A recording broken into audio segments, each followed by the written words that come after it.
जय हिंद। मैं क्लास 9 का मैथ पढ़ा रहा था, जिसके अंतर्गत चैप्टर नंबर 9 यानी वृत्त स्टार्ट किया था।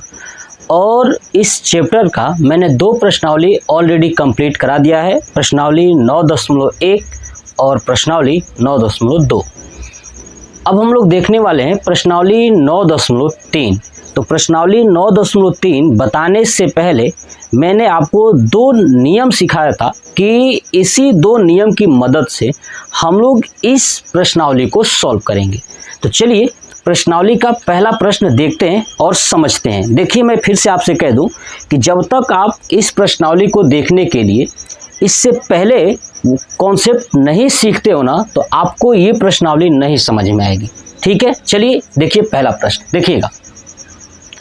केंद्र O वाले एक वृत्त, ठीक है, देखिए ये केंद्र O है और ये क्या है, एक वृत्त है, ठीक है, पर 3 बिंदु A, B और C इस प्रकार है कि, ठीक है, 3 बिंदु A, B और C इस प्रकार है कि कोण BOC, BO और C 30 डिग्री तथा AOB बराबर 60 डिग्री है ना, AOB ये 60 डिग्री, ठीक है। यदि चाप ABC ये चाप बन रहा है, क्या बन रहा है, एक चाप। अरे समझ, यहाँ से लेकर के यहाँ तक क्या है, एक चाप है, ठीक है। के अतिरिक्त वृत्त पर D एक बिंदु है, ठीक है ना। देखिए यहाँ से लेकर के यहाँ तक को छोड़ दिया जाए इसके अतिरिक्त, तो इस वृत्त पर एक बिंदु है D, ठीक है, ये बात कहा हुआ है। तो ADC का मान ज्ञात कीजिए, है ना। कोण ADC यानी AD और C इसका मान हमें बताना है, ये वाला। आई बात समझ में? कैसे निकालोगे? तो जब मैं आपको पीछे बताया था इस प्रश्नावली को सॉल्व करने से पहले जो कॉन्सेप्ट, वहाँ पे मैंने आपको बताया था कि अगर वृत्त के चाप के द्वारा वृत्त के केंद्र पर बनाया गया कोण, ठीक है, इस चाप के अतिरिक्त किसी भी बिंदु पर बनाए गए कोण का 2 गुना होता है। मतलब जितना ये कोण होगा उसका ये 2 गुना होगा, ठीक है। चलिए तो सबसे पहले ये चेक करते हैं कि ये कितना कोण है। तो जितना ये दोनों कोण होगा, मतलब ये AOC ये जितना कोण होगा, इस कोण का ये वाला क्या होगा, आधा होगा, क्योंकि इसका ये क्या है, इसका जो है ये वाला 2 गुना है, ठीक है। चलिए अब हम लोग देखते हैं क्या क्या दिया हुआ है। तो दिया हुआ है क्या, कोण BOC बराबर 30 डिग्री और दूसरा दिया है कोण AOB बराबर 60 डिग्री, ये दिया हुआ है। तो निकालिए AOC कितना हो जाएगा। तो कोण AOC बराबर, नीचे लिखता हूँ, है ना, यहाँ पे इसलिए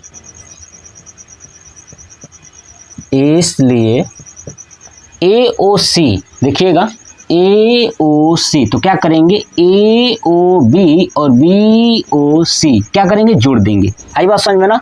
तो चलिए, तो कोण AO और B, AOB प्लस कोण BOC, अगर इन दोनों को जोड़ दोगे तो AOC निकल जाएगा, यानी 60 प्लस 30 ये हो जाएगा आपका 90 डिग्री, यानी कोण AOC बराबर 90 डिग्री हो गया ये।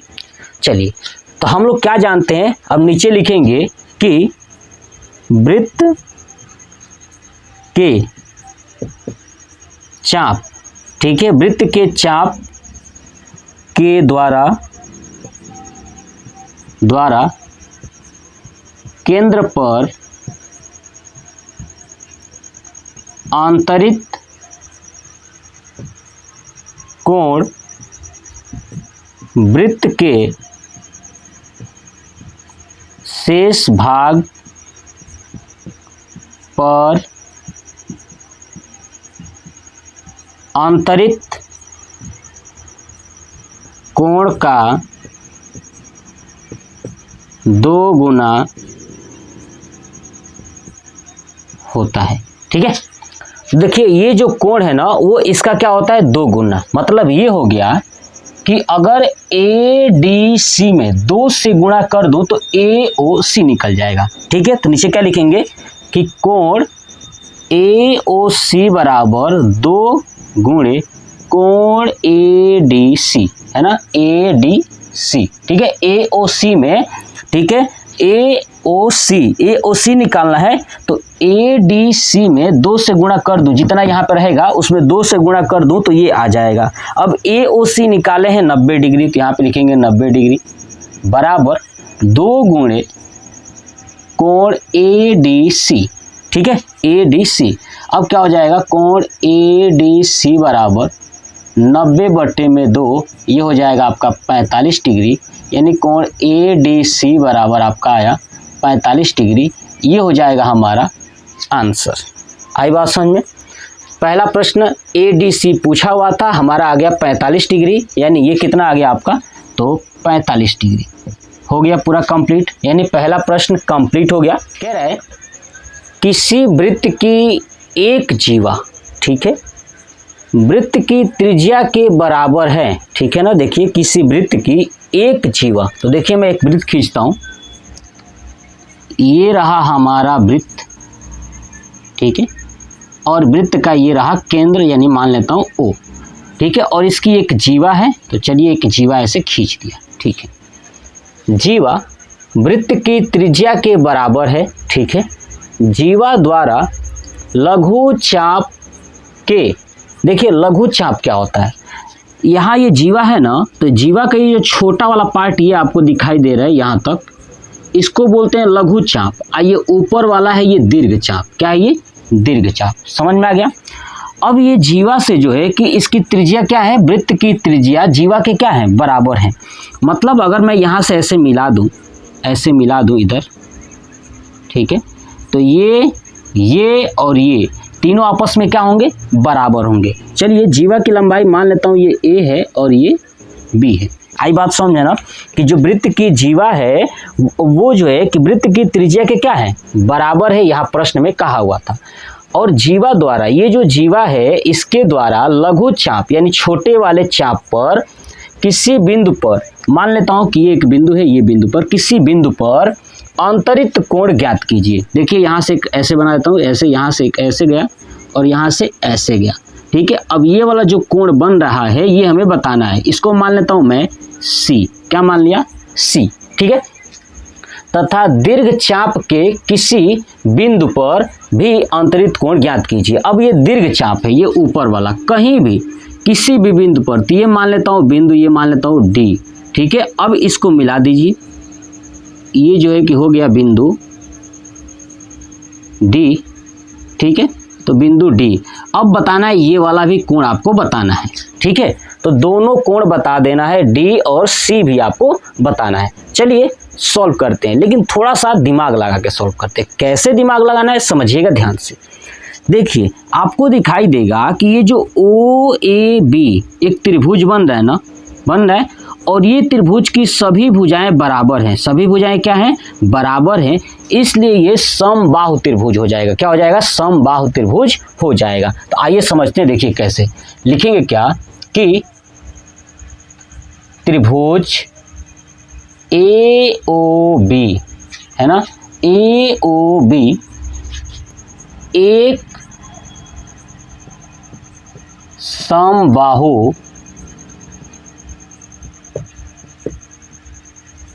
त्रिभुज है। क्यों है, क्योंकि सभी भुजाएं बराबर हैं। आई बात समझ में ना, मतलब कि AO बराबर OB बराबर AB। बताइए समझ में आ गया ना, सभी भुजाएं क्या है, बराबर है, इसलिए समबाहु त्रिभुज है। और जब समबाहु त्रिभुज होता है तो उसकी जो कोण होती है ना, प्रत्येक कोण 60 डिग्री का होता है। कितना होता है, 60 डिग्री का होता है। तो बस यहाँ पे क्या करेंगे, नीचे लिखेंगे अतः समबाहु त्रिभुज का प्रत्येक कोण 60 डिग्री होता है। कोण तो निकालेंगे तभी ना, हमसे कोण ही ना पूछा है कि अंतरित कोण बताइए, तो पहले एक कोण पता होना चाहिए जो हमारे पास नहीं पता था। तब देखिएगा 60 होता है, तो ए ओ बी कितना हो जाएगा, ये वाला 60 हो जाएगा। आई बात समझ में, यानी कोण ए ओ बी बराबर 60 डिग्री। अब चलिए, अब हमको एक कोण मिल चुका है, ये वाला है 60। क्या ये 60। अब देखिए ध्यान से, अब देखिए ये एक ही चाप है ना, ऐसी चाप पर ये केंद्र पे बना है और केंद्र के बाहर ये जो अलग ये बना हुआ जो इस चाप को छोड़ करके वृत्त के किसी अन्य भाग पर ये जितना कोण होगा उसका ये क्या है, 2 गुना है। जहाँ यहाँ पे जितना भी कोण होगा उसका ये 2 गुना होता है, ये बात हम लोग जानते हैं। तो अब नीचे क्या लिखेंगे कि चाप के द्वारा केंद्र पर अंतरित कोण वृत्त के शेष भाग पर अंतरित कोण का 2 गुना होता है ना। पहले प्रश्न में मैंने ये बातें बता दिया था, पहले भी प्रश्न में, तो 2 गुना होता है, मतलब कि ए ओ बी का मान यानी कोण ए ओ बी बराबर क्या होगा, ए डी सी में 2 से गुणा कर दीजिए, ए डी सी, अरे ए डी और बी, सी नहीं बी, ठीक है, ये हो गया बी। चलिए ए ओ बी का मान कितना है जी, आपका 60 है, ठीक है। तो यहाँ पर रखूँगा 60 डिग्री बराबर 2 गुणे कोण ए डी बी। तो यहाँ से निकालेंगे कोण ए डी बी बराबर, तो 60 बटे में 2 यानी हो जाएगा आपका 30 डिग्री, यानी कोण ए डी बी बराबर 30 डिग्री। ये वाला मान कितना आ गया आपका, 30 डिग्री। आई बात समझ में। तो हमारा ए डी बी का मान आ गया 30 डिग्री, जो हमसे पूछा था कि दीर्घ चाप के किसी बिंदु पर भी अंतरित कोण ज्ञात कीजिए। तो अब क्या लिखेंगे नीचे, ठीक है। चलिए यहाँ तक कर लिया ना, अब नीचे अभी बाद में लिखेंगे, ठीक है। दीर्घ चाप वाला निकल चुका है 30 डिग्री, अब हमको निकालना है ये लघु चाप वाला। अब हम लोग क्या जानते हैं कि ए डी बी सी, देखिए ना एक चक्रीय चतुर्भुज बन रहा है, दिख रहा है आपको। चक्रीय चतुर्भुज क्या है ये भी मैंने बताया था, आप देखिएगा इंट्रोडक्शन पता चल जाएगा। अब यहाँ पे लिखेंगे कि अतः ए डी बी सी एक चक्रीय चतुर्भुज है, चक्रीय चतुर्भुज। और चक्रीय चतुर्भुज के सम्मुख कोणों का योग 180 अंश होता है। आई बात समझ में ना, यानी ए डी बी, कोण ए डी बी प्लस, अब यहां से ए सी बी, कोण ए सी बी, देखिए ना इसके सामने यही आएगा और एक के सामने ये बी आएगा। आई बात समझ में ना, तो ए सी बी बराबर 180 डिग्री, ठीक है। ए डी बी कितना है 30 है, तो 30 डिग्री प्लस ए सी बी बराबर 180 डिग्री, तो ए सी बी है ना कोण, तो 180 माइनस 30 तो हो जाएगा आपका 150 डिग्री, यानी कोण ए सी बी बराबर ये वाला कितना आ गया आपका 150 डिग्री। यही हमसे दोनों पूछा हुआ था। तो अब क्या करना है आपको, नीचे लिखना है, लिखिएगा क्या कि जीवा द्वारा लघु चाप के किसी बिंदु पर अंतरित कोण ए सी बी बराबर 150 डिग्री है। क्या लिखोगे, ए सी बी बराबर 150 डिग्री है तथा दीर्घ चाप के किसी बिंदु पर अंतरित कोण ए डी बी बराबर 30 डिग्री है। बस हो गया ये दूसरा प्रश्न हमारा, बस इतना ही था, इतना ही छोटा सा कॉन्सेप्ट है, आप इसका स्क्रीनशॉट ले लीजिए। कोण पी क्यू आर बराबर 100 डिग्री है, देखिए पी क्यू आर 100 है, ठीक है। जहां पी क्यू और आर केंद्र ओ वाले एक वृत्त पर है ना, केंद्र ओ वाले एक वृत्त पर स्थित बिंदु है, ठीक है ना, क्या है ये स्थित बिंदु है, तो कोण OPR, OPR यानी ये वाला कोण, ठीक है, ज्ञात कीजिए। अब हमें ये वाला कोण ज्ञात करना है, कैसे ज्ञात करेंगे समझिएगा ध्यान से। देखिए आप अगर नोटिस करोगे तो ये जो आकृति है, ठीक है, ये आकृति हम लोग एक देखे थे कि अगर एक ही चाप, ठीक है, एक चाप से, अगर एक चाप से वृत्त के केंद्र पर कोण बनाया जाए, है ना, एक चाप से वृत्त के केंद्र पर कोण बनाया जाए तो वृत्त के शेष भाग पर, है ना, जो बना हुआ कोण होता है उसका वो 2 गुना होता है। तो आप नोटिस कीजिएगा ध्यान से, देखिए ये आपको एक बीच में ये जो डंडी दिखाई दे रही है, ठीक है, इस डंडी से ये वाला एक चाप दिखाई दे रहा है, क्या ये चाप है। तो इधर जो कोण बना है, ठीक है, ये बड़ा वाला जो चाप आपको दिखाई दे रहा है, ठीक है, इस साइड ये वाला कोण बना है, यहाँ पे केंद्र पे दिख रहा है ना ये वाला, तो केंद्र का ये नीचे वाला जो कोण होगा ये वाला, ठीक है, ये केंद्र का जो ये नीचे वाला कोण है, इस कोण का क्या होगा 2 गुना होगा, इस कोण का क्या होगा ये वाला, ठीक है, ये जो है कि 100 है तो ये हो जाएगा आपका 200, कितना हो जाएगा 200, ये बात हम लोग जानते हैं, पीछे पढ़ भी चुके हैं, ठीक है। नीचे वाला जैसे ये नीचे की तरफ है तो इसलिए ये नीचे वाला है, ठीक है, तो 2 गुना होगा। अब ध्यान से सुनिए मेरी बातों को कि यहाँ पे तो दिया हुआ है PQR, तो लिख देता हूँ कोण PQR बराबर 100 डिग्री, ठीक है। चलिए अब यहाँ पे हम क्या लिखेंगे कि सेम वही बातें जो दूसरे प्रश्न में मैं लिखवा चुका हूं। क्या लिखना है कि चाप द्वारा वृत्त के केंद्र पर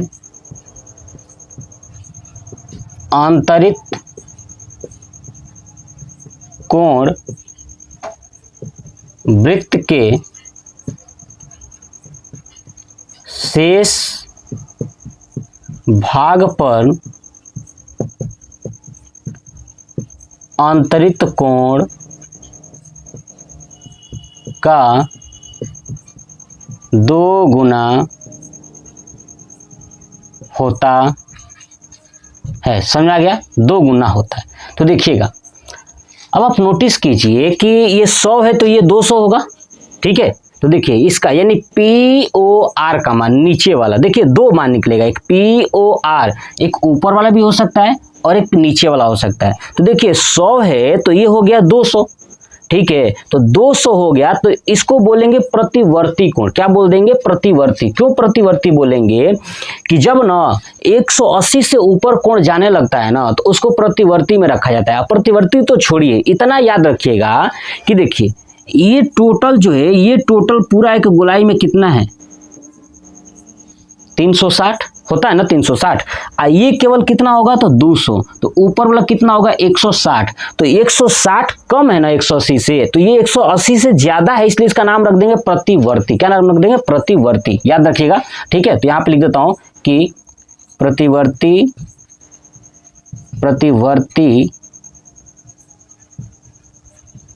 कोण क्या है?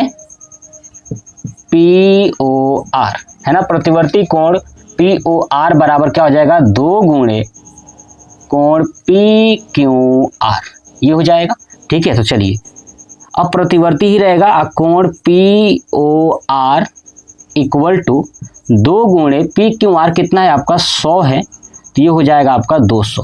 कितना हो जाएगा आपका? 200 डिग्री। प्रतिवर्ती कोण POR। अब ये प्रतिवर्ती निकला है तो अब POR यानी अंदर वाला कितना निकलेगा? अब अंदर वाला निकालिए। हमें पता है कि टोटल 360 होता है। कितना होता है? टोटल 360 होता है, ठीक है। तो हम लिखेंगे कि केंद्र पर आंतरिक कोण 360 डिग्री होता है, ठीक है। अब 360 होता है तो समझिएगा, यानी कोण POR प्लस प्रतिवर्ती वही ना है, देख लीजिए दोनों तो वही है। एक ऊपर POR ये वाला और ये प्रतिवर्ती नीचे वाला, ठीक है। तो POR और प्रतिवर्ती कोण कोण पी ओ आर बराबर कितना हो जाएगा 360 होगा, क्लियर ना। तो प्रतिवर्ती कोण पी ओ आर का मान तो 200 आया है, तो ये पी ओ आर का निकालना है। तो कोण पी ओ आर प्लस 200 बराबर 360 डिग्री। तो हो जाएगा कोण पी ओ आर बराबर 360 माइनस 200 यानी आपका आएगा 160 डिग्री। यानी कोण पी ओ आर बराबर आपका आ गया 160 डिग्री। बताइए ये बात समझ में आ गया।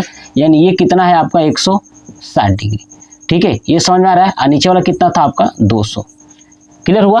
चलिए अब आप सोच रहे हो सर हमको तो ये कोण निकालना था। अब यहीं पे गेम खेलते हैं, देखिएगा गेम ये है कि आप देखिए ये क्या है त्रिज्या है और ये भी क्या है त्रिज्या है, यानी दो त्रिज्याएं बराबर है ना। तो आप देखिएगा ना पी ओ आर क्या एक त्रिभुज बन रहा है क्या ये, ठीक है। तो क्या लिखूंगा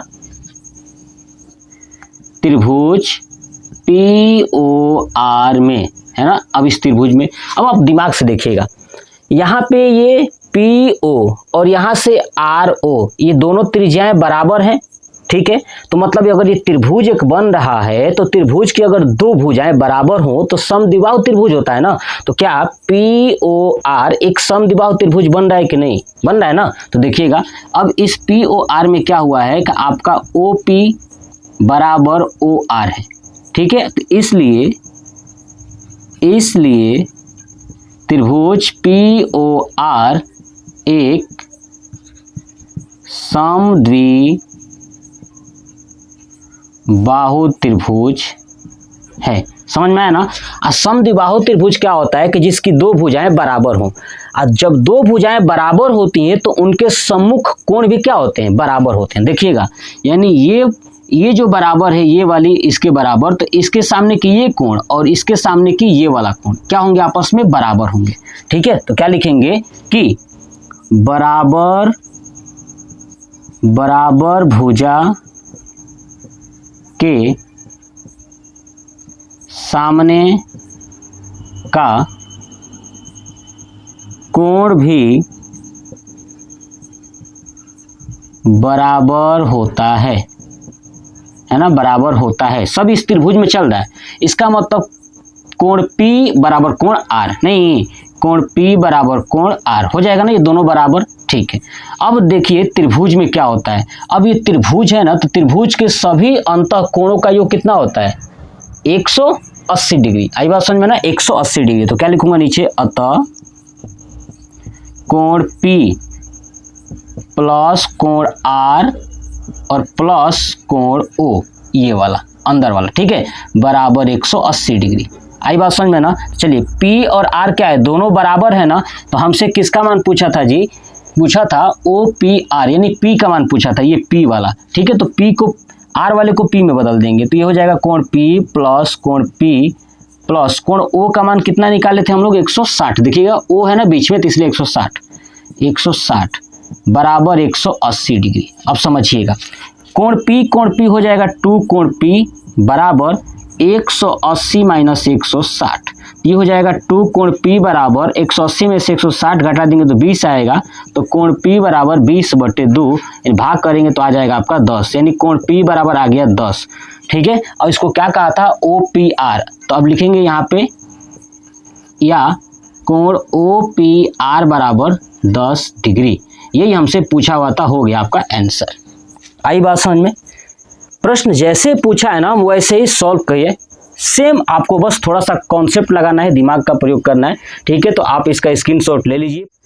कोण ABC बराबर 69 डिग्री, ठीक है। देखिए A B और ये C ये टोटल 69 है और ACB बराबर 31, AC और ये B ये है आपका 31 डिग्री, ठीक है। हो तो BDC यानी BDC ये वाला कोण बता दीजिए।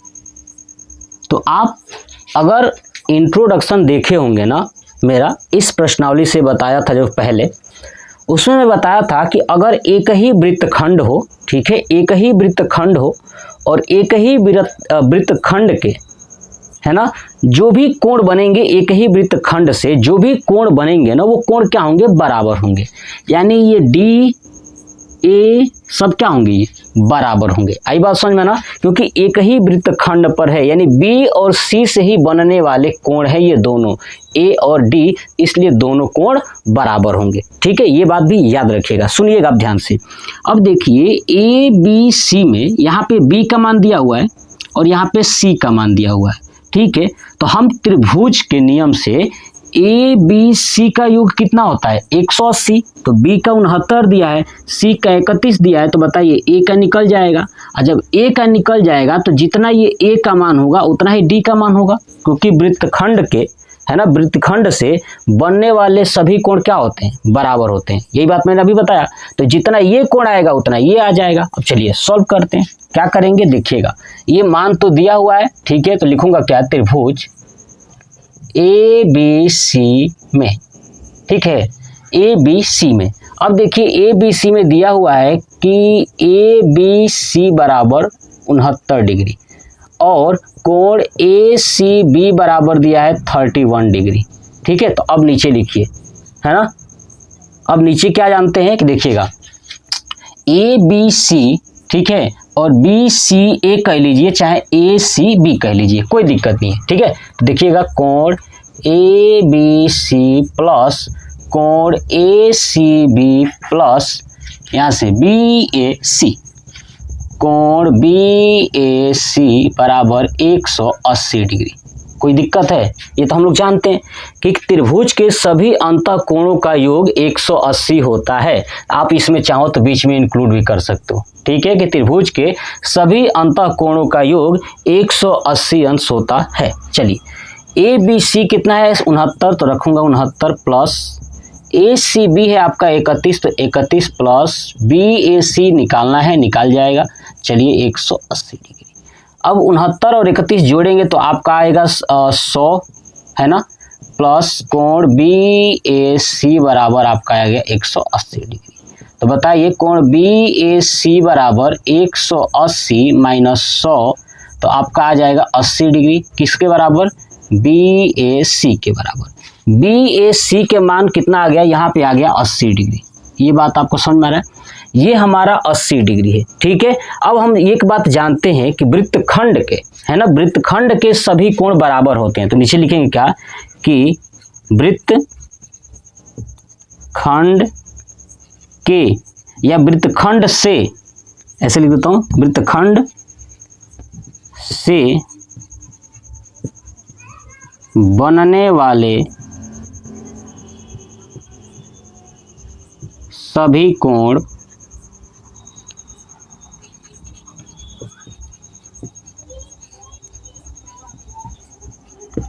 बराबर होते हैं, है ना। वृत्तखंड से बनने वाले सभी कोण क्या होते हैं, आपके बराबर होते हैं। अब सभी कोण बराबर होते हैं तो सुनिएगा, इसका मतलब ये हुआ कि ये वृत्तखंड बीसी है, ठीक है, और इसके ऊपर ये कोण ए और डी क्या है, बराबर है। यानी कह सकता हूं कि कोण ए बराबर कोण डी। बताइए बराबर है तो बराबर होंगे ना। तो देखिए बी ए सी यानी ए का मान 80 डिग्री, तो डी का मान भी कितना आ जाएगा, 80 डिग्री, है ना। तो यहाँ पे ये भी लिख सकता हूँ आर कोण ए बराबर कितना है आपका 80 डिग्री। आई बात समझ में। यहाँ से बी ए सी यानी ए भी कह सकते हो, तो क्या हो जाएगा कि आपका 80 डिग्री बराबर कोण डी। तो कोण डी बराबर कितना आ जाएगा 80 डिग्री, और कोण डी को क्या लिख सकते हैं, बी डी सी। तो कोण बी डी सी बराबर 80 डिग्री हो गया आंसर। देख रहे ना, इतना छोटा सा प्रश्न था, बस आपको समझना था, जो समझ लिया वो कर लिया। ठीक है, तो स्क्रीनशॉट ले लीजिए। ये करें एक वृत्त पर ए बी सी और डी, ठीक है, देखिए एक ये वृत्त है, इस पर जो है कि ए बी सी और डी 4 बिंदु है। दिख रहा है हमको कि हाँ वृत्त पे कितने बिंदु है, 4 बिंदु है। ए सी और बी डी, देखिएगा ये ए सी और ये बी डी एक बिंदु ई पर, देखिए ये बिंदु ई है, ई पर इस प्रकार प्रतिच्छेद करते हैं कि, कट कर रहे हैं यहाँ पे, ठीक है, कि बी ई सी बराबर 130 डिग्री। बी ई सी ये है आपका 130 डिग्री, ठीक है, तथा ई सी डी, ई सी और ये डी ये वाला है आपका 20 डिग्री। तो बी ए सी ज्ञात कीजिए, ये वाला कोण ज्ञात करना है। अब ये वाला कोण कैसे ज्ञात करोगे, यही एक सबसे बड़ा टास्क है। तो चलिए हम लोग इस टास्क को समझते हैं। देखिएगा थोड़ा ध्यान से, इस आकृति में देखिए कि ये बी डी एक सीधी रेखा है कि नहीं है ना, बी डी क्या है, एक सीधी रेखा है। तो क्या लिखूंगा कि बी डी एक सीधी रेखा है।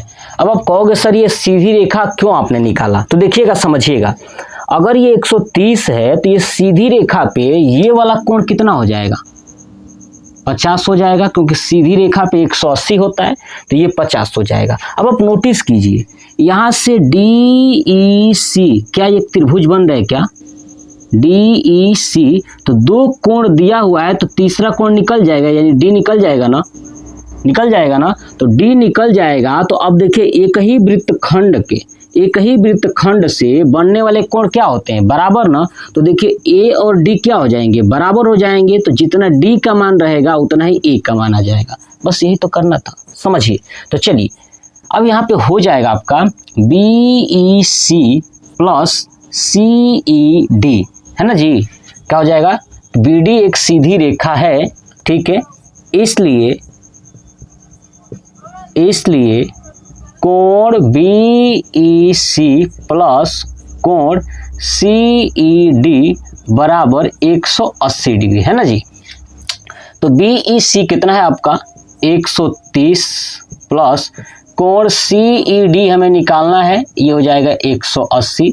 तो कोण CED बराबर आपका आ जाएगा 180 डिग्री माइनस 130, तो आपका आ जाएगा 50 डिग्री, यानी कोण CED कितना आ गया, 50, ये आ गया CED, ये 50 आ गया, ठीक है। अब देखिए यहाँ से CED एक क्या है, त्रिभुज है, तो लिखूंगा क्या, त्रिभुज CED में। अब इसमें सभी कोणों का योग कितना होगा, 180 होगा ना। तो देखिए CE और D, तो क्या हो जाएगा, कोण C प्लस कोण E प्लस कोण D बराबर आपका 180, ठीक है। तो देखिए C का मान कितना है आपका दिया हुआ है 20, दिया है ना 20, तो रख दूंगा 20। अब आप कहोगे नहीं सर यहाँ पे तो दिया था ECD, बाबू देखो बीच में C है वही 20 है, ठीक है, बीच वाला ही कोण होता है। जैसे यहाँ पे BEC है तो E का मान 130 है, ऐसे ये C लिखा हूँ, ठीक है। आप चाहो तो पूरा लिख लीजिएगा, ठीक है, कोई दिक्कत नहीं। अब E का मान कितना है, तो देखिए E का मान है 130, तो रख दूंगा यहाँ पे 130, है ना। E का मान 130 ये नहीं है, देखिएगा कौन सा E, तो हमारे पास ये वाला है इस त्रिभुज में ना, क्योंकि हम लोग CED त्रिभुज लिए हैं, तो CED में ये तो बाहर है, तो ये 50 है, तो यहाँ पे हो जाएगा 50, ठीक है। अगर ये मैं यही CED त्रिभुज नहीं लिखा होता ना तो गलत हो जाता, क्यों, क्योंकि E में तो 130 भी आता है, लेकिन हमने ऊपर ही लिख दिया है कि त्रिभुज की बात कर रहे हैं, ठीक है। तो चलिए प्लस कोण D बराबर आपका 180 डिग्री, अब इसको जोड़ेंगे तो हो जाएगा 70 प्लस कोण D बराबर 180 डिग्री, तो हो जाएगा कोण D बराबर 180 माइनस 70, ठीक है। तो घटा दोगे तो आपका आएगा 110, यानी कोण D बराबर आपका आ गया 110 डिग्री। ये D का मान कितना आ गया 110 डिग्री, ये बात आपको समझ में आ गया, ठीक है। तो अब नीचे क्या लिखेंगे कि एक वृत्त खंड से बनने वाले सभी कोण बराबर होते हैं, ये बात समझ में आ रहा है, बराबर होते हैं। चौथे प्रश्न में मैंने बताया था, तो बराबर होते हैं यानी D और E एक ही वृत्तखंड की तरफ बन रहे हैं ना, तो D और E मतलब D और A क्या होंगे, बराबर होंगे, यानी कोण A बराबर कोण D। तो चलिए कोण A बराबर, कोण D का मान है 110, तो रख दूंगा, यानी आपका आ जाएगा कोण A बराबर 110, और कोण A को क्या कह रहा था BAC, यानी कोण BAC बराबर आपका आ गया 110 डिग्री, हो गया आपका आंसर। बस यही था हमारा आंसर। यही करने के लिए पहले आपको दिमाग लगाना है, और दिमाग आप कब लगाओगे, जब आपने इंट्रोडक्शन वाला वीडियो देखा होगा तो आपका दिमाग खुल गया होगा, ठीक है। तो चलिए आप इसका स्क्रीनशॉट ले लीजिए। 5 ABCD एक चक्रीय चतुर्भुज है, ठीक है ना। ABCD एक चक्रीय चतुर्भुज। चक्रीय चतुर्भुज क्या होता है कि ऐसा चतुर्भुज जो वृत्त के, है ना, वृत्त के अंदर हो और वृत्त के जो वृत्त की रेखा है ना उसको स्पर्श करता हो। अब देखिए कैसे, देखिए ये हमारे पास एक वृत्त है, ठीक है, और ये जो वृत्त है तो इसकी 4 बिंदु होंगे और चारों बिंदुओं को मिलाया जाएगा तो चक्रीय चतुर्भुज होगा। देखिए एक बिंदु यहाँ पे है, एक बिंदु यहाँ पे है, मान लेता हूँ एक बिंदु यहाँ पे है और एक बिंदु यहाँ पे है। अब इन चारों बिंदुओं को मिला दीजिए, ठीक है, इन चारों बिंदुओं को मैंने मिला दिया तो ये हमारा जो चतुर्भुज बना है उसको बोलेंगे चक्रीय चतुर्भुज। अब ए बी सी डी नामकरण, ए बी सी और डी हमने नामकरण कर दिया ए बी सी डी, ठीक है, जिसके विकर्ण एक बिंदु ई पर प्रतिच्छेद करते हैं, ठीक है ना। देखिए अब इनकी जो विकर्ण है वो एक दूसरे को बिंदु ई पर प्रतिच्छेद करते हैं। अब देखिए इन विकर्ण को मिलाता हूँ, ये विकर्ण हो गया और ये विकर्ण हो गया। अब ये जो यहाँ पे प्रतिच्छेद हो रहा है ये बिंदु एक है ई, ये बात कहा है, ठीक है। तो देखिए यदि डी बी सी है ना, कोण डी बी और सी 70 डिग्री, यानी ये वाला कोण कितना है आपका 70 डिग्री, ये बात कहा है डी बी और सी।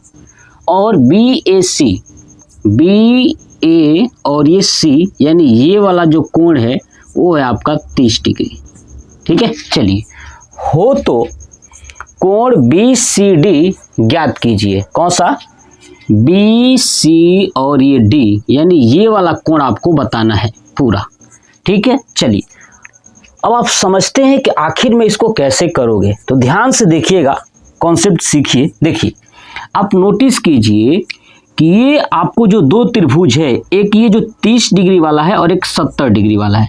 अब ये 30 डिग्री वाला किस त्रिभुज में है, तो ए बी सी दिखाई दे रहा ना, ए बी सी में ये 30 डिग्री है और ऐसे यहाँ से बी सी डी में ये 70 डिग्री है। तो देखिए ये जो दोनों त्रिभुज है इस जीवा पर है, कौन सी जीवा पर, BC पर, बताइए आपको दिख रहा है ये BC, इन दोनों त्रिभुज में BC उभयनिष्ठ है, आपको दिखाई दे रहा ना। तो यानी इस BC जीवा पर ये दोनों त्रिभुज है। इसका मतलब ये हुआ कि अगर हम जानते थे कि एक ही चाप हो, है ना, तो एक ही चाप से, है ना, वृत्त के एक ही तरफ, है ना, एक ही चाप से एक ही तरफ बनने वाले जो कोण होते हैं ना वो बराबर होते हैं। मतलब कि अगर ये 30 डिग्री है तो ये भी आपका 30 डिग्री होगा। ये बात आपको समझ में आ रहा है ना। अगर ये 30 डिग्री है तो ये भी क्या होगा आपका 30 डिग्री होगा। ये बात क्लियर हो गया। चलिए हमसे पूछा था कि BCD यानी BCD ये वाला कोण ज्ञात करना है। तो अब देखिएगा ना BCD ये जो एक त्रिभुज बन रहा है, इस त्रिभुज में 30 डिग्री और ये 70 डिग्री दो मिला। आइए तीसरा निकालना है, तो दोनों को जोड़ करके 180 में से घटा देंगे तो ये वाला निकल जाएगा। यानी 70 और 30 हो गया 100 और 100 में से हम लोग 80 घटा मतलब कि 180 में से 100 घटा देंगे तो आपका ये आ जाएगा 80 डिग्री। यानी BCD का मान कितना आ गया 80 डिग्री। इसी चीज को हमें लिखना है। कैसे लिखेंगे सुनिएगा ध्यान से। कह रहा था कि DBC बराबर 70 डिग्री, यानी कोण DBC बराबर 70 डिग्री। दूसरा दिया है कोण BAC बराबर 30 डिग्री। ठीक है, तो अब हम यहाँ पे लिखेंगे कि BC है ना, BC जीवा से है ना, कौन सा ABC जीवा से त्रिभुज ABC तथा त्रिभुज और कौन सा जी BCD। ठीक है, या ऐसे DBC कर लीजिए, कैसे भी कर लीजिए कोई दिक्कत नहीं। DBC ठीक है, त्रिभुज तथा त्रिभुज बना है ना, क्या है बना है। तो नीचे क्या लिखेंगे, तो हम जानते हैं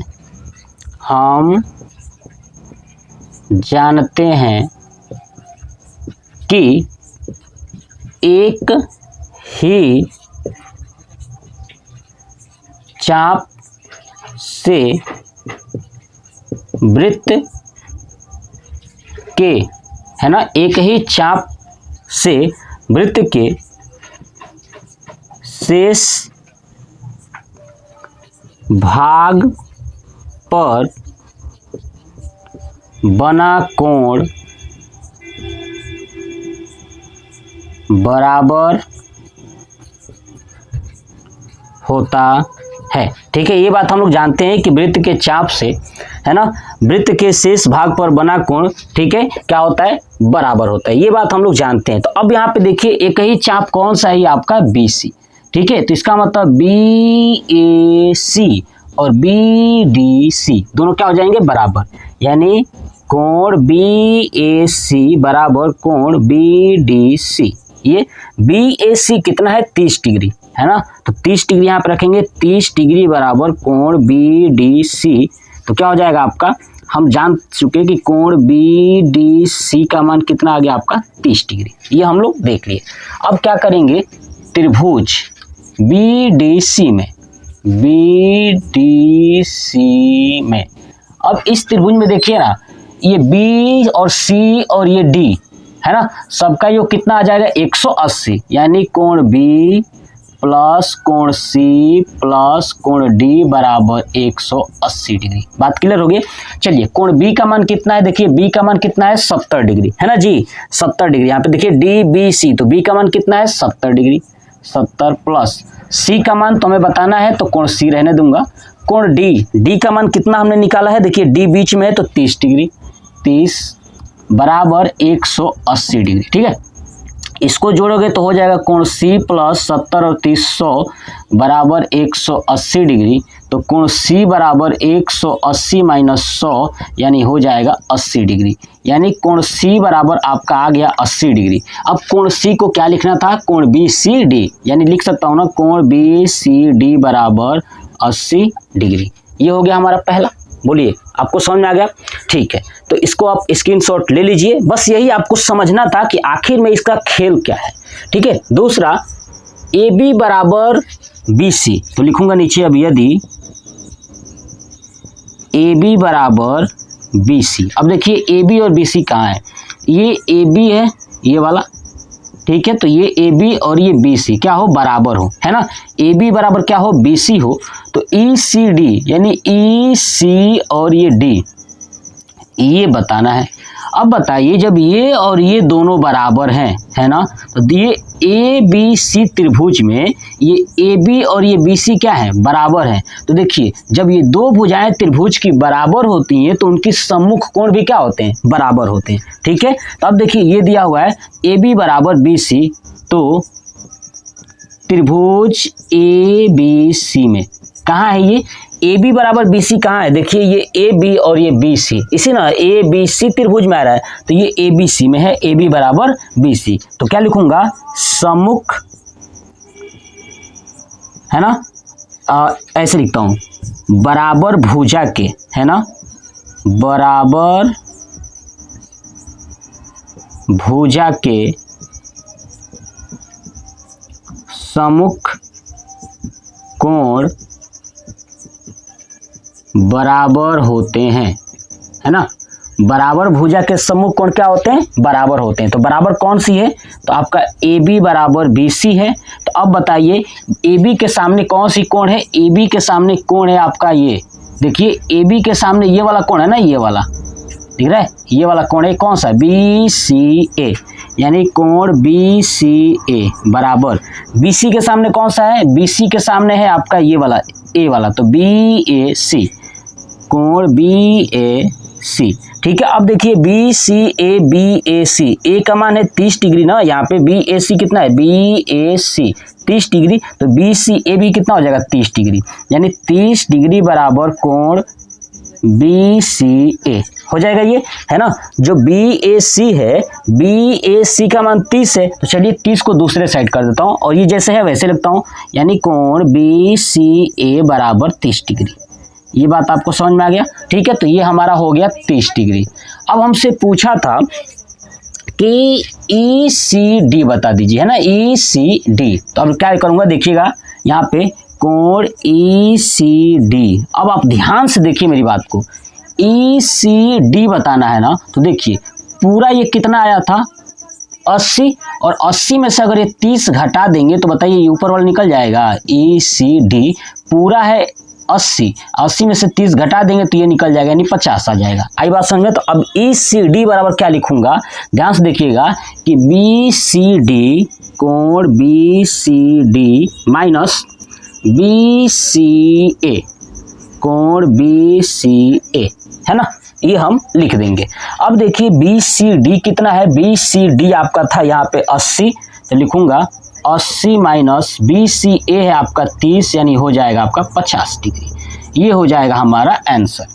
दो प्रश्न जो था इसमें, है ना, दो नहीं था, कह सकते हैं एक ही है, लेकिन थोड़ा सा कंसेप्चुअल था, तो आप इसका स्क्रीनशॉट ले लीजिए, कॉपी पे नोट कर लीजिए। यदि एक चक्रीय चतुर्भुज के विकर्ण उसके शीर्षों से जाने वाले वृत्त के व्यास हो तो सिद्ध कीजिए कि वह आयत है। ठीक है, देखिएगा एक चक्रीय चतुर्भुज चाहिए हमको, तो चलिए चक्रीय चतुर्भुज क्या है तो इसके पहले वाले प्रश्न में भी समझा चुके हैं और इंट्रोडक्शन वाले में भी समझा चुके हैं। ठीक है, और ये वृत्त का केंद्र है। अब देखिए ये हो गया हमारे पास एक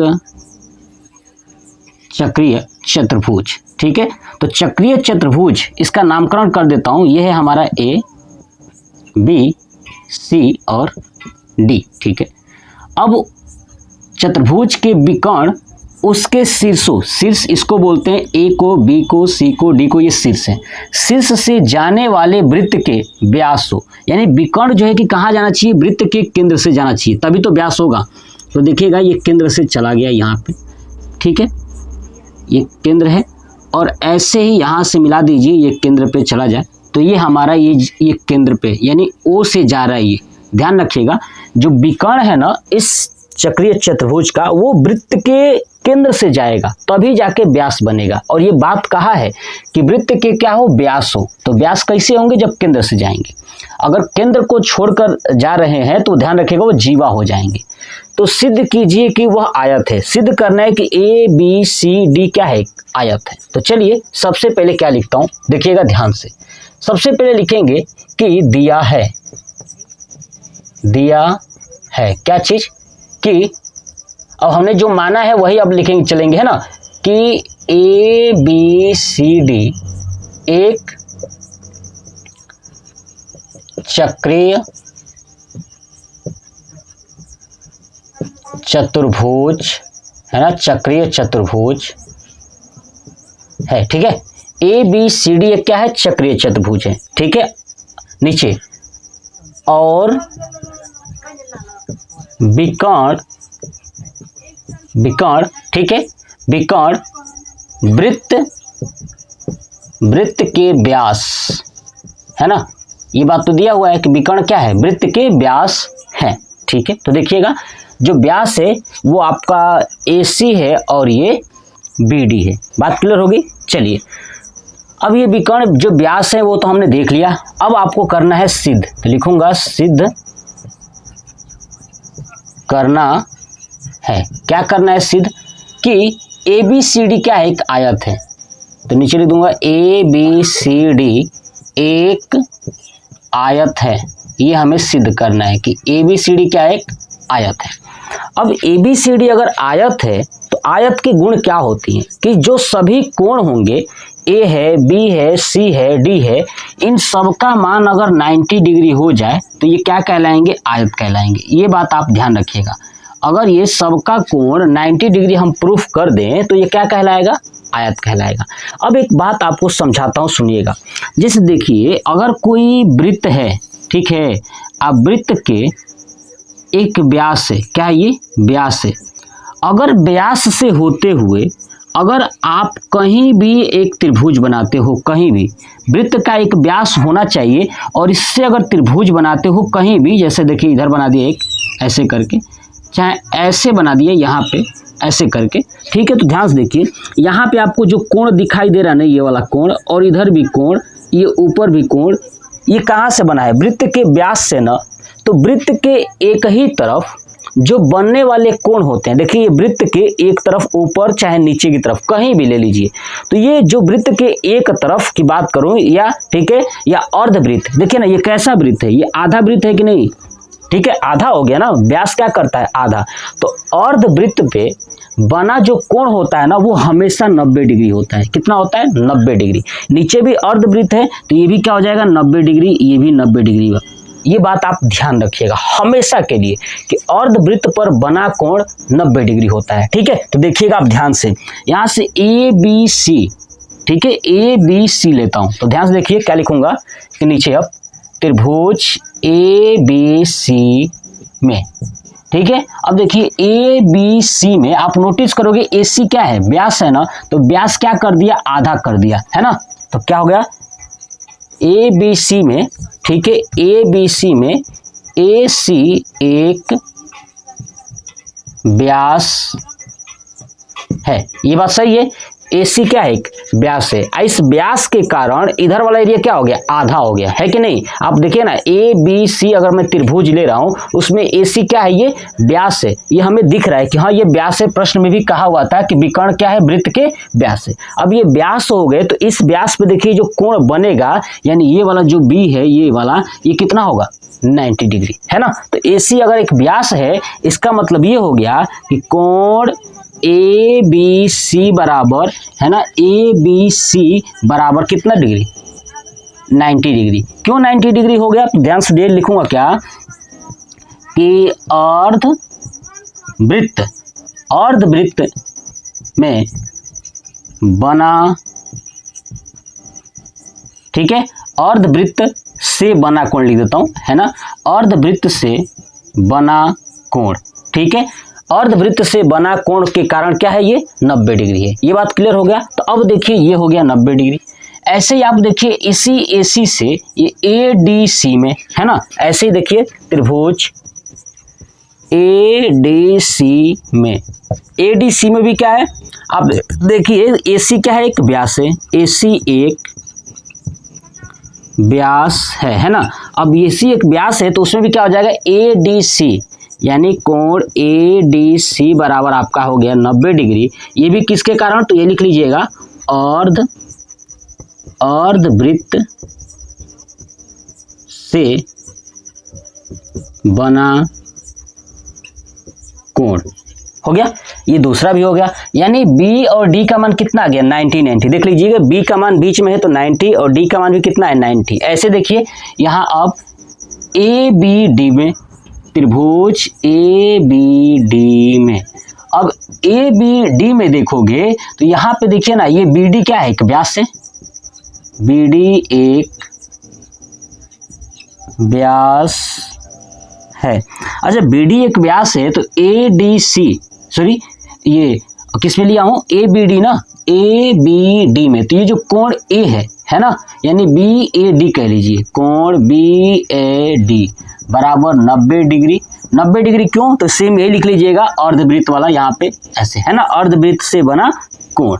ऐसे देखिए अब दूसरा त्रिभुज ABC में, त्रिभुज A ठीक है ADC हो गया ABD हमने लिया तो अब इस बार यही लेते हैं BCD है ना, BCD क्योंकि चारों लेना है ना तो BCD में। अब देखिए BCD में लिया हूं तो BD क्या है एक व्यास है, BD एक व्यास है। जब BD एक व्यास हो गया इसका मतलब कोण C क्या हो जाएगा 90 डिग्री यानी कोण BCD बराबर 90 डिग्री। और आगे लिख लीजिएगा वही सेम चीज कि अर्धवृत्त से बना कोण। अब हमने क्या देखा कि कोण A बराबर कोण B बराबर कोण C बराबर कोण D बराबर 90 डिग्री है ना, 90 डिग्री हो गया तो नीचे लिखूंगा अतः ABCD एक आयत है ना, ABCD एक क्या है आयत है। बस हो गया। प्रश्न संख्या 7 यही था। आपको बस समझना था, मेन कॉन्सेप्ट यही था कि अर्धवृत्त में जो बना कोण होता है ना, ठीक है, या अर्धवृत्त से बना जो कोण होता है वो हमेशा क्या होता है 90 डिग्री होता है, यानी समकोण होता है। ठीक है, तो आप इसका स्क्रीनशॉट ले लीजिए। यदि एक समलंब की असमांतर भुजाएं बराबर हों, ठीक है, देखिए एक समलंब है और वो समलंब क्या होता है, एक चतुर्भुज है, ठीक है, जिसकी असमांतर जो भुजाएं हैं वो दोनों बराबर हैं, ठीक है, तो सिद्ध कीजिए कि वह चक्रीय है। क्या है वो, चक्रीय है। ठीक है, देखिएगा ध्यान से, देखिए एक समलंब में खींचता हूं, ये रहा मेरा एक समलंब, ध्यान से देखिएगा, ये मैंने एक समलंब खींच दिया।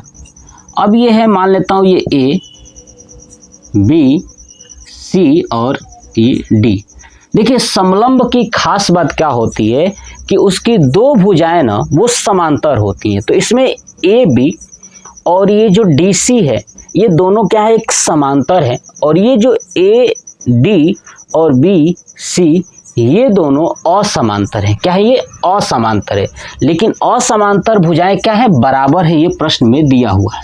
ठीक है, ये दोनों बराबर हैं। ठीक है, तो सिद्ध करना है। चलिए हम लोग करते हैं, लिखेंगे क्या, सबसे पहले दिया है क्या लिखूंगा कि ए बी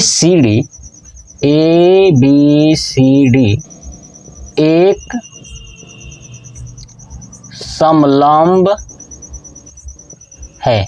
जब ये समलंब है तो दो भुजाएं तो समांतर होंगी, यानी ए बी और सी डी क्या है, समांतर है, ए बी समांतर सी डी। ठीक है, ए बी समांतर आपका ये सी डी या डी सी कह लीजिए, दोनों समांतर है। ठीक है, दूसरा क्या दिया हुआ है, असमांतर भुजाएं बराबर हैं, है ना। तो देखिए यहाँ पे लिख देता हूं, असमांतर भुजाएं बराबर है ना, असमांतर। अब ये AD और BC क्या है, असमांतर, तो ये दोनों बराबर हैं, AD बराबर आपका BC। इतना बात दिया हुआ है। नेक्स्ट करेंगे सिद्ध करना है ना। नेक्स्ट क्या लिखा है, सिद्ध करना है, तो लिखूंगा सिद्ध करना है। अब क्या सिद्ध करना है जी, कि यह चक्रीय है। क्या लिखूंगा, सिद्ध करना है कि ABCD एक चक्रीय है। देखिए चक्रीय कब होता है, कोई भी चतुर्भुज चक्रीय कब होता है, जब उसके सम्मुख कोण 180 डिग्री हो जाए। मतलब कि कोण ए और कोण सी का मान, यानी सम्मुख कोण होते हैं ना, सम्मुख कोण अगर इनका योग 180 हो जाएगा तो ये चक्रीय हो जाएगा। ठीक है, और ये चाहे ये बी और डी का अगर योग आप 180 निकाल पाओगे, इसका मतलब समझिएगा कि वो चक्रीय है। ठीक है, तो चलिए कोई भी हम लोग निकाल लेंगे। तो चलिए चक्रीय निकालना है तो हम कोई एक ले लेते हैं। क्या लेते हैं कि बी और डी, है ना, यानी कोण B प्लस कोण D बराबर अगर प्रूफ कर दिया जाए 180 तो क्या हो जाएंगे, ये चक्रीय। तो चलिए हम लोग यही सिद्ध करेंगे कि कोण B और कोण D का मान क्या है, 180। चलिए अब सॉल्व करने के लिए कई सारे तरीका है, लेकिन जो सबसे आसान तरीका है, बेस्ट है, वो मैं आपको समझाता हूं। क्योंकि वो तरीका मैं पिछले जो अध्याय थे प्रश्नावली 9.2 तो नहीं कहूँगा, लगभग 8 वाले में, जिसमें चतुर्भुज में आपको पढ़ाया था, वहाँ पे ये चीज़ें समझाया था। ठीक है, तो देखिएगा ध्यान से, इसको समझिएगा। सबसे पहले हम इसमें रचना करते हैं। क्या करते हैं, रचना। अब रचना क्या करते हैं, तो देखिएगा ये AD भुजा है ना, इसी के समांतर इस C से एक रेखा खींच देता हूं, ऐसे दिख रहा है। इस AD के समांतर एक रेखा मैंने कहां से खींचा, C से खींचा, C से खींचा, यहां पे मान लेता हूं ये है आपका E। ठीक है, तो अब देखिएगा ध्यान से, मैं क्या लिखूंगा कि AD भुजा के समांतर शीर्ष C से, है ना, वो शीर्ष बोलते हैं उसको, C से, ठीक है, AD भुजा के समांतर CE, ऐसे डायरेक्ट लिखता हूं, CE शीर्ष। चलिए मैं तोड़ के लिख दूं क्या, समांतर शीर्ष C से E तक रेखा खींचने पर, ठीक है, ये मैंने कर दिया। अब समांतर खींचा हूं तो AD और CE क्या होंगे, समांतर होंगे, मतलब कि AD समांतर CE। आई बात समझ में। जब ये दोनों समांतर हो गए तो अब बताइए समांतर यानी AECD एक क्या हो जाएंगे, समांतर चतुर्भुज। तो अब नीचे क्या लिख दूंगा, अतः AECD एक समांतर चतुर्भुज है ना जी। जब दोनों समांतर हमने खींच ही दिया है तो समांतर चतुर्भुज हो जाएंगे। और समांतर चतुर्भुज की खास बात क्या होती है कि आमने सामने की भुजाएं बराबर होती हैं। मतलब ये AD और ये CE भी क्या हो जाएंगे, बराबर हो जाएंगे। क्लियर ना। तो क्या हो जाएगा, AD बराबर आपका CE। बोलिए सही बात है। AD और EC कह लीजिए चाहे CE। चलिए मैं पहले E लिख देता हूँ, है ना, आपके दिमाग में कोई कंफ्यूजन ना हो कि सर आपने कैसे कर दिया, है ना। EC कह लीजिए तो क्या है, ये बराबर है। क्लियर हो गया। यहाँ भी देख लीजिए AD लिखा हूँ और यहाँ पे CE लिखा हूँ, क्योंकि C अल्फाबेट में पहले आता है इसलिए मैंने लिख दिया। तो चलिए मैं यहाँ भी EC कर देता हूँ ताकि आपको दिक्कत ना हो कि A से चले हैं तो यहाँ भी E से चल दीजिए, है ना। तो चलिए अब ये दोनों बराबर हो जाएंगे। ये बात हमने देख लिया कि ये दोनों क्या है, बराबर हो गए। क्लियर ना। ये हमने यहाँ पे इसके अकॉर्डिंग कर लिया। अब आप ध्यान से देखिए यहाँ पे हम लोग को क्या करना है, कॉन्सेप्ट देखिएगा। ये AB एक रेखा है ना, AB क्या है, एक रेखा है। तो ये वाला कोण और ये वाला कोण दोनों मिलाकर के 180 होगा। तो अब हमको पता है कि AECD है ना, ये क्या है, आप देखोगे तो ये एक समांतर चतुर्भुज है। तो समांतर चतुर्भुज की सम्मुख कोण भी क्या होती है, बराबर होती है। यानी जो ये D है वो इस E वाला यानी ये वाला पार्ट के क्या हो जाएगा, बराबर हो जाएगा। ठीक है। तो हम लोग लिखेंगे कि कोण D बराबर CEA, कोण CEA, है ना। आगे किसके कारण लिख दूंगा, तो समांतर चतुर्भुज से, समांतर चतुर्भुज से। अभी मैंने बताया कि समांतर चतुर्भुज है। तो समांतर चतुर्भुज की सम्मुख कोण भी क्या होती है, बराबर होती है। सम्मुख भुजा भी बराबर होती है। तो ये वाला कोण इसके बराबर हो जाएगा। ये बात आपको समझ में आया। अब आप कहोगे सर ये वाला तब तो इसके बराबर हो जाएगा। जी हाँ, हमें इसकी जरूरत नहीं पड़ेगी क्योंकि हमको D और B सिद्ध करना है। बोलिए हाँ, B और D सिद्ध करना है ना, इसलिए मैं इधर फोकस कर रहा हूँ। ठीक है। तो ये वाला हो गया आपका बराबर। अब ध्यान से देखिए, अब ये और ये भी तो बराबर है, दिख रहा है, त्रिभुज BEC में। अब क्या लिखूंगा यहाँ पे, ये हो गया हमारा बराबर। ठीक है, ध्यान से देखिएगा, ये हो गया। अब इसको अगर जरूरत पड़ेगी समीकरण मानने को तो समीकरण 1 और 2 कर लेंगे। चलिए देखिए, BEC में, त्रिभुज BEC में, अब इस त्रिभुज में देखिए ना, ये आप देखोगे EC और ये BC बराबर है कि नहीं है। EC बराबर BC, देखिए हमने देखा था, देख लीजिए AD EC के बराबर है। ठीक है। और AD यहाँ पे BC जो है कि प्रश्न में दिया हुआ था, दिख रहा है ना। तो देख लीजिए यहाँ पे अब इसको कर देता हूँ, इसको मान लेता हूँ समीकरण 1 और यहाँ पे समीकरण 2। ठीक है। तो अब यहाँ पे आगे लिख देता हूँ, यहाँ पे समीकरण, मैंने बताया ना कि जब जरूरत पड़ेगी तो हम मान लेंगे। तो समीकरण 1 व 2 से, अरे समझ में, देखिए 1 और 2 से क्या हो गया, तो आपका AD के बराबर हो गया। तो BC और EC भी क्या हो जाएंगे, बराबर हो जाएंगे, समीकरण 1 और 2 से। कॉन्सेप्ट समझ में आया ना। चलिए अब ये जब त्रिभुज है तो ये दो भुजाएं बराबर हैं तो इनकी कोण भी क्या होंगे, बराबर होंगे। यानी इस भुजा के सामने ये वाला कोण, इस भुजा के सामने ये वाला कोण क्या हो जाएगा, बराबर। यानी इस भुजा के सामने जो है कि ये कोण है, कोण E क्या है, तो ये जब दोनों बराबर है, EC बराबर BC, तो देखिए EC के सामने क्या है, ये B, तो यानी EC के सामने यहाँ पे लिख दूंगा कोण B बराबर BC। BC के सामने क्या है, ये E वाला ना, तो यहाँ से BEC, कोण BEC किससे, तो आप देखिएगा, ध्यान से सुनिएगा, समलंब। अब ये ये कौन सा त्रिभुज दिख रहा है, समद्विबाहु। तो लिखूंगा समद्विबाहु, जिसकी दो भुजाएं बराबर हो, समद्विबाहु त्रिभुज से, है ना। ये कोण किससे बराबर हुआ है, दोनों, है ना, ये B और ये E किससे बराबर हुआ है, समद्विबाहु त्रिभुज से।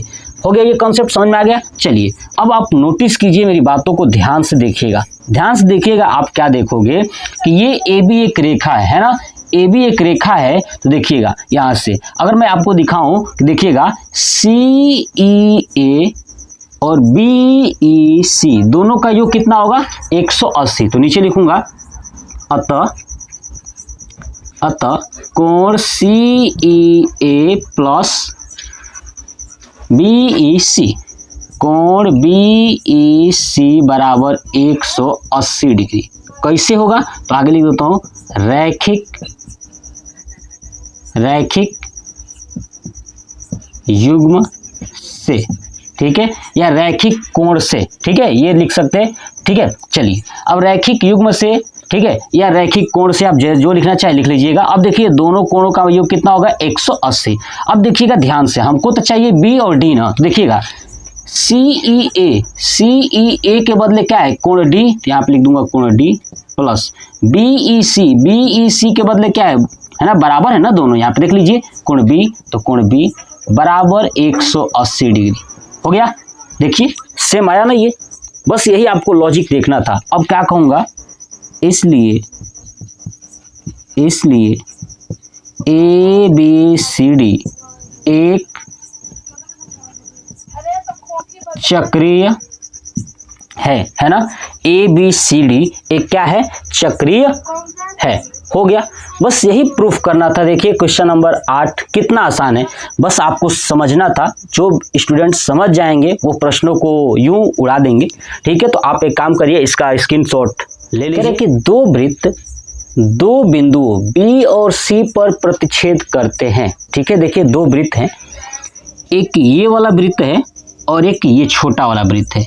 ये दोनों जो है ना कि वृत्त के जो बिंदु है यहाँ पे बी और यहाँ पे है एक सी, इन दोनों पे क्या करते हैं प्रतिच्छेद करते हैं, ठीक है। बी से जाने वाले दो रेखाखंड, ठीक है, बी से जो है कि दो रेखाखंड जा रहे हैं ए बी डी, देखिएगा ए बी और ये डी, ये बी से जा रहा है, और दूसरा P B Q, P B और ये क्यू, ये रेखाखंड जा रहा है, ठीक है। वृत्तों को ए डी और पी क्यू पर क्रमशः प्रतिच्छेद करते हैं, ठीक है। देखिए ए डी पी क्यू ये वृत्त को प्रतिच्छेद कर रहा है कि नहीं, है ना, वृत्त के ऊपर ये इसका मतलब प्रतिच्छेद कर रहा है। तो करते हुए खींचे गए हैं, सिद्ध कीजिए A C P Q C D के बराबर है। ए सी पी यानी ये वाला कोण और क्यू सी डी ये वाला कोण बराबर हमें सिद्ध करना। तो चलिए कैसे करोगे ध्यान से देखिएगा। सबसे पहले इसको करने के लिए मैं लिखूंगा रचना। क्या करूंगा, रचना क्या करेंगे, तो हम थोड़ा सा यहाँ पे दिमाग लगाते हैं। क्या दिमाग लगाते हैं कि अगर मैं इस ए और पी को मिला दूं, क्या कर दूं, इस ए और पी को मिला दूं और इधर क्यू और डी को मिला दूं, है ना, तो आप देखिए एक ही चाप से जो बनने वाले कोण है वृत्त पर, एक ही चाप से वृत्त के, है ना, किसी अन्य शेष पर बनने वाले जो कोण है वो क्या होते हैं, बराबर होते हैं। हम लोग पढ़े थे ना कि वृत्त के, है ना, या ऐसे कहें कि चाप से, है ना, वृत्त के शेष भाग पर बनने वाले जो कोण होते हैं वो बराबर होते हैं। तो ये जो अगर आप देखोगे चाप हो गया, तो इधर कोण ये क्या है, इसी पर, इसी ए और पी पर ये कोण सी बन रहा है, और इधर से देखोगे तो ये वाला बन रहा है बी। बताइए सही है कि नहीं, ये वाला बन रहा है। देखिए यहाँ से ए से गया है बी तक और यहाँ से पी, ऐसे बना है ये वाला कोण, और ऐसे यहाँ से ए से गया है सी और सी से पी, ये वाला कोण, ये दोनों कोण क्या होंगे, बराबर होंगे।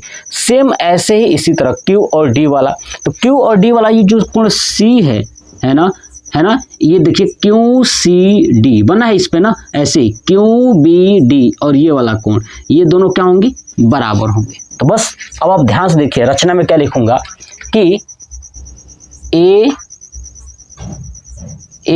पी तथा क्यू डी खींचने पर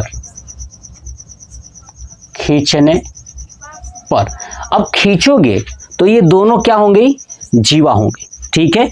और ये क्या हो गया, एक लघु चाप हो गया, ये वाला क्या हो गया, एक लघु चाप हो गया। तो मैंने क्या बताया कि एक ही चाप ठीक है, या चाप से वृत्त के किसी शेष भाग पर बनाया गया कोण क्या होता है, बराबर होता है। तो देखिएगा आप ध्यान से, यानी कोण सी और कोण बी क्या हो जाएंगे, बराबर हो जाएंगे। तो अब क्या लिखूंगा, देखिए ये तो मैंने मिला दिया। अब मिलाने के बाद क्या लिखूंगा कि यहाँ पर लिख देता हूँ कि एक ही चाप से वृत्त के शेष भाग, वृत्त के शेष भाग पर बना कोण बराबर होता है ना, बराबर होता है। ठीक है, अब एक ही चाप, तो अब क्या लिखूंगा, चाप कौन सा है, ए पी वाला है ना, ये वाला। ठीक है, तो अब यहाँ पे चाप का मतलब ये जीवा हो गया और ये वाला चाप हो गया। ठीक है, तो अब लिखूंगा जीवा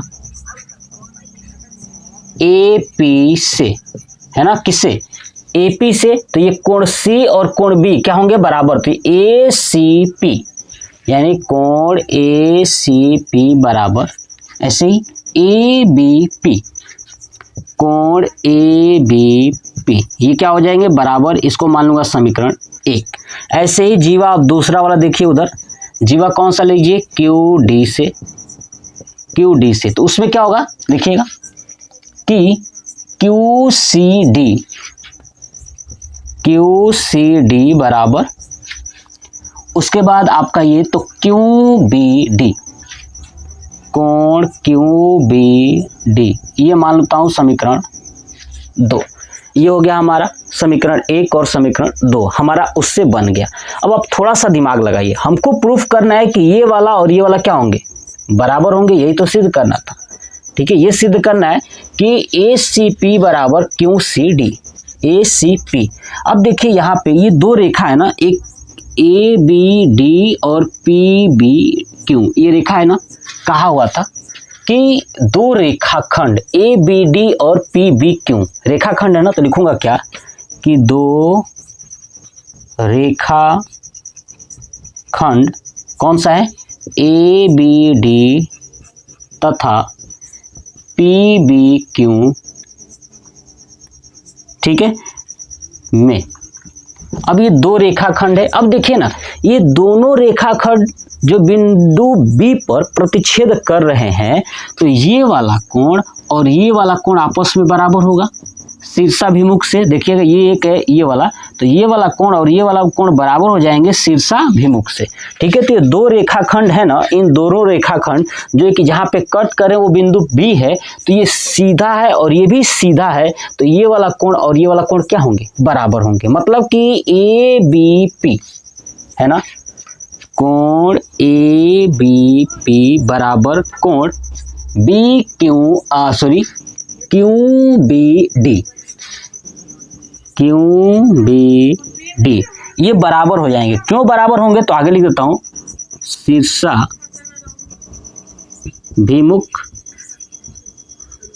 कोण से। ये बात आपको जानना सबसे ज़्यादा जरूरी है कि कहाँ कहाँ से कौन बराबर हो रहा है। अब ये बराबर हो गया। अब देखिए ये वाला और ये वाला कोण क्या होंगे, बराबर होंगे। और जब ये दोनों कोण बराबर हो गए तो यहाँ पे इसको मान लेता हूँ समीकरण 3।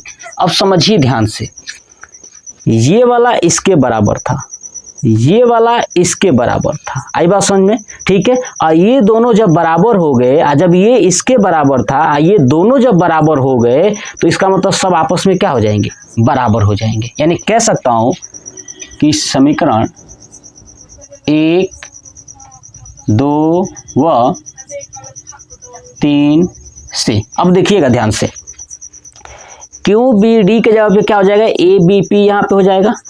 ठीक है, देखिए क्यू बी डी है, तो इसके जगह पे देखिए ना 2 और 3 से, चलिए टुकड़े में करके आपको दिखा देता हूँ, डायरेक्ट आपको समझ में ना आए तो टुकड़े में करिए। समीकरण 2 और 3 से लिखूंगा क्या कि समीकरण 2 व 3 से। थोड़ा सा लॉजिक देखिएगा, समझिएगा।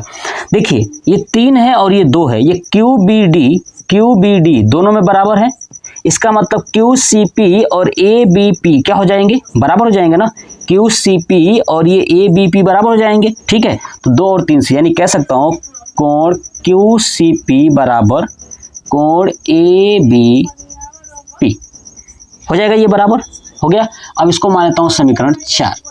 अब देखिए, अब ये समीकरण 1 और 4 से कर देता हूँ, तो लिखूंगा समीकरण 1 व 4 से, है ना, टुकड़े टुकड़े में शायद आपको अच्छे से समझ में आ जाए। तो चलिए अब देखिए यहाँ पे क्या देखिएगा, 4 में देखिए ABP ये बराबर है 1 और 4 में, तो क्या हो जाएगा ACP और QCP क्या हो जाएंगे बराबर, कोण ACP बराबर कोण QCD।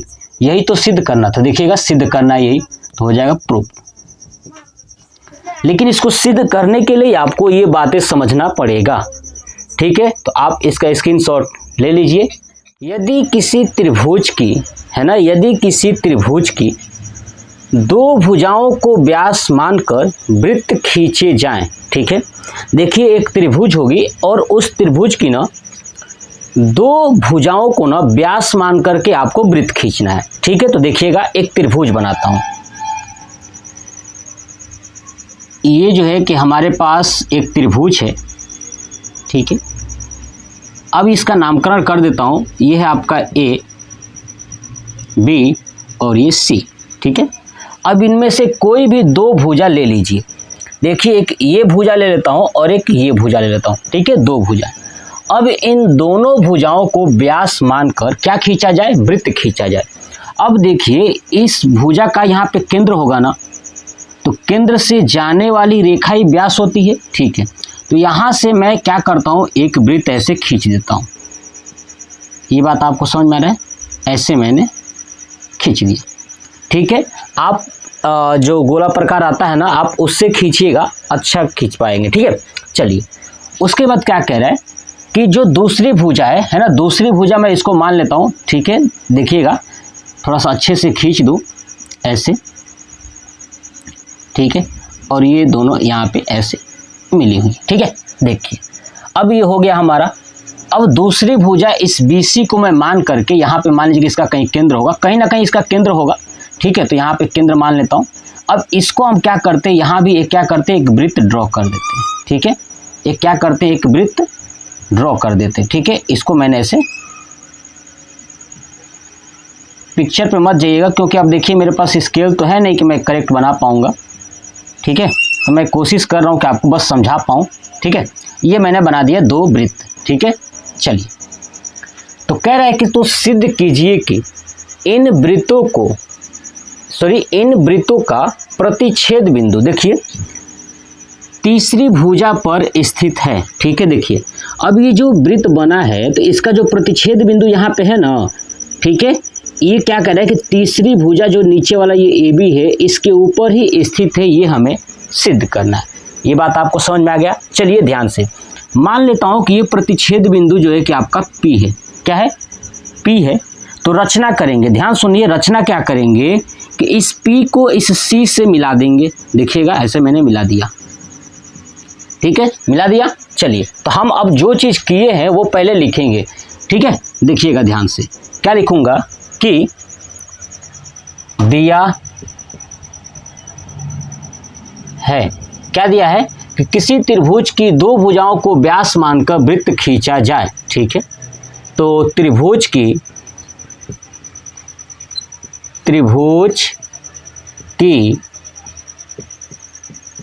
दो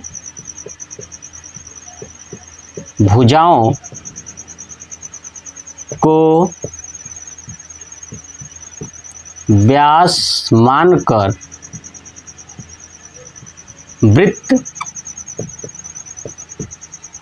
खींचा जाए, ठीक है। और दो भुजा कौन सी है, आपका AC और BC है ना। तो लिख दूंगा खींचा जाए, अतः दो भुजा AC व BC है, ठीक है। ये AC को मैंने माना और BC को, और इसी से दो वृत्त मैंने खींचा है, ठीक है। तो दो भुजा मैंने लिख दिया। चलिए अब सिद्ध करना है, तो नीचे लिखूंगा सिद्ध करना है। क्या करना है कि इन वृत्तों का प्रतिच्छेद बिंदु, तो क्या लिखूंगा, वृत्तों का प्रतिच्छेद बिंदु तीसरी भुजा पर स्थित है ना, बिंदु तीसरी भुजा पर स्थित है। अब देखिए ना, प्रतिच्छेद बिंदु क्या है, ये P है ना, दिख रहा है ना P, ठीक है। तो ध्यान से देखिए, प्रतिच्छेद बिंदु कोष्टक में P, तीसरी भुजा, तीसरी भुजा कौन है आपकी, AB है ना। तो आगे यहाँ पे लिख भी सकता हूँ, चलिए लिख देता हूँ, तीसरी भुजा यानी AB पर स्थित है, ठीक है। मतलब जो चीज दिया हुआ है ना, वो चीज हम लोग कंफर्मेशन के साथ लिख देंगे। अब देखिए तीसरी भुजा पे कब स्थित होगी, कि जब ये AB भुजा है ना, ये AB तीसरी भुजा, अगर इस पर ये पूरा 180 डिग्री बना दे, है ना, ये पूरा AB पर ये बिंदु जो P है, अगर वो 180 बना देता है, इसका मतलब कि वो तीसरी भुजा पर होगा। आ रही बात समझ में ना। तो चलिए अब देखिए, हम लोग देखते हैं कि क्या ये AB भुजा पे ये बिंदु P 180 बनाता है कि नहीं बनाता है, ठीक है। तो चलिए अब ध्यान से देखिएगा, आप नोटिस कीजिए कि हमने एक रचना किया था, C और P को मिलाया था। तो लिखूंगा पहले रचना, और रचना में क्या लिखोगे कि C व P को, अब P क्या है, तो प्रतिच्छेद बिंदु लिखे हैं, देख लीजिए, प्रतिच्छेद बिंदु P, ठीक है। P को मिलाने पर हमने क्या कर दिया, मिला दिया, ठीक है। अब आप मिलाए हो तो आप नोटिस कीजिए कि ये AC क्या है, एक व्यास है, और इस व्यास से यहाँ से ऐसे ये जा रही है ना, और इस वृत्त के इस भुजा पर दिख रहा है ना, वृत्त है, जैसे ये वृत्त है, देखिएगा ये वृत्त है, तो ये आपका व्यास है, तो यहाँ से एक गया हुआ है, यहाँ से ऐसे P, ये P है, और ये A है, और ये C है, ठीक है। देखिएगा ये P, अब P है तो फिर से ये ऐसे मिला है कि नहीं मिला है, ये वाला C और P। तो आप देखोगे कि ये जो व्यास है, तो हम लोग जानते हैं कि अर्धवृत्त है ना, अर्धवृत्त में या अर्धवृत्त से बना जो कोण होता है, यहाँ पे क्या होता है, 90 डिग्री होता है, ये बात आप जानते हैं, पीछे हम लोग पढ़ चुके थे। आई बात समझ में, ठीक है। तो सेम वही चीज, अब ये वाला कोण कितना हो जाएगा, 90 डिग्री हो जाएगा ना, APC यानी ये वाला कितना हो जाएगा, कोण 90 डिग्री। तो लिखूंगा कोण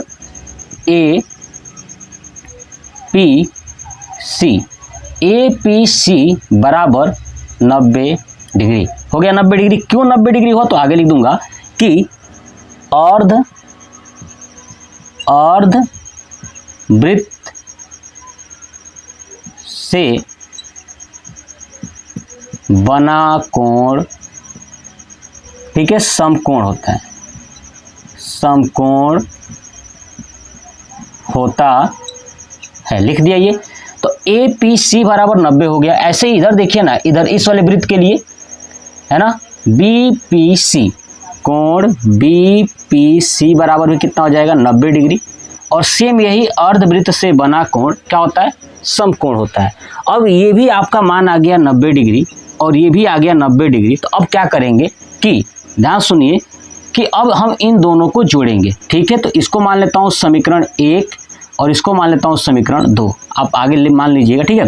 तो क्या लिखूंगा, समीकरण 1 + 2 से अब दोनों को जोड़िए, तो हो जाएगा कोण APC प्लस कोण BPC बराबर 90 + 90, ये हो जाएगा कोण APC प्लस कोण BPC बराबर 180 डिग्री। मतलब इनको जोड़ने के बाद कितना आ गया, 180 आ गया। इसका मतलब कि जो बिंदु P है वो क्या है, AB भुजा पर है। यही ना कह रहा है कि प्रतिच्छेद बिंदु तीसरी भुजा पर स्थित है। तो क्या लिखूंगा, अब दोनों का योग 180 आ गया ना, ये वाला 180 आ गया। इसका मतलब क्या लिखूंगा कि प्रतिच्छेद बिंदु, अतः प्रतिच्छेद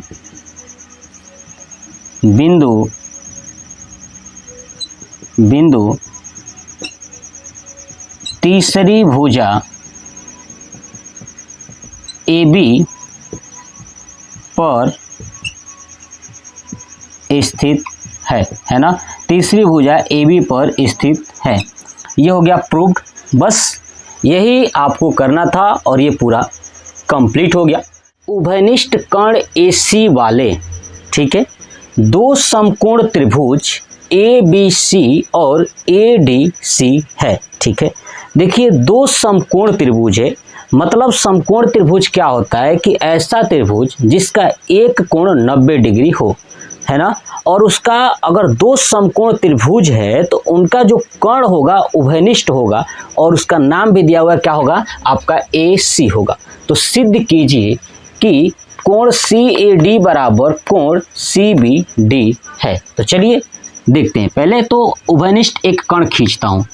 देखिएगा ये मैंने खींच दिया एक कर्ण, ठीक है, जो है आपका A और C, ठीक है, और इससे आपको दो समकोण त्रिभुज बनाना है। तो चलिए यहाँ से मैं ऐसे करूँगा, ऐसे आएगा और एक यहाँ से ऐसे आएगा, ठीक है। तो ये क्या हो गया, समकोण त्रिभुज, है ना, ये वाला हो गया एक।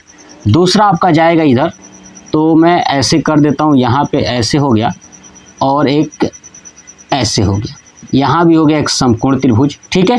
तो एक था ABC, तो देखिएगा A है और ये C है, तो यहाँ पे कर देता हूँ B, तो ABC।